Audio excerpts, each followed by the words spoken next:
কি, ভারত মাতা কি। আজ সন্ধ্যায় পূর্ব মেদিনীপুরের নন্দকুমার ব্লকের অন্তর্গত বহিজবেড়িয়া গ্রামে তমলুক লোকসভার বিজেপি প্রার্থী অভিজিৎ গঙ্গোপাধ্যায় আজ প্রচার সারলেন। এদিন এই গ্রামে বিজেপি সংকল্প সভার আয়োজন করা হয়েছিল। এদিন মুখ্য বক্তা হিসেবে উপস্থিত ছিলেন অভিজিৎ গঙ্গোপাধ্যায়।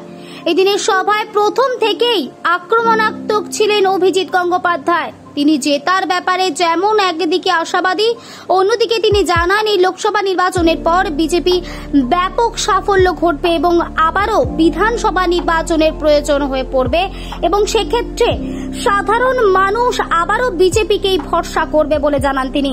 পাশাপাশি এদিনের সভা থেকে তিনি বলেন তিনি বিশেষ মাধ্যম থেকে খবর পেয়েছেন আন্দোলনরত তমলুকের কিছু চাকরির প্রার্থীরা তার বাড়ির ওপর এবং শুভেন্দু অধিকারীর বাড়ির ওপর আক্রমণ করতে পারে বলেও তিনি আশঙ্কা প্রকাশ করেছেন। দেখুন বিস্তারিত।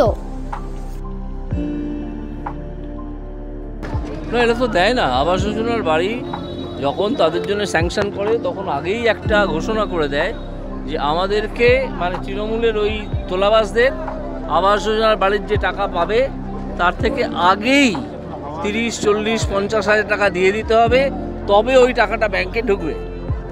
এটা দেব তো কলকাতায় সিনেমা টিনেমা করেন, তিনি এই খবর হয়তো জানেন না। আন্তর্জাতিকভাবে বৃদ্ধি হয় গ্যাসের দাম, তো না মিথ্যে কথা বলে, মিথ্যে কথা বলে মিথ্যেচারী এক মহিলা। আমি ওকে মুখ্যমন্ত্রী বলে মনেই করি না। যদি প্রচার করতে যান, লেখাপাত্র তো আমাদের সন্দেশখালী আন্দোলনের মুখ, তো ওরা তো চায় না সন্দেশখালী আসুক প্রকাশ্যে, সন্দেশখালীর যিনি মুখ তিনি প্রকাশ্যে আসুন এবং ভোট চান, সেই জন্য বাধা দিয়েছে। ওরা যে মার্কা মারা গুন্ডা বদমাইশ তৃণমূল, এটা তো এই থেকে বোঝা যায়, তাই না? যায় সুপ্রিম কোর্ট থেকে সব মামলা আবার হাইকোর্টের ডিভিশন বেঞ্চের কাছে ফেরত পাঠিয়ে দেওয়া হয় যে তোমরা ভালো করে শোনো।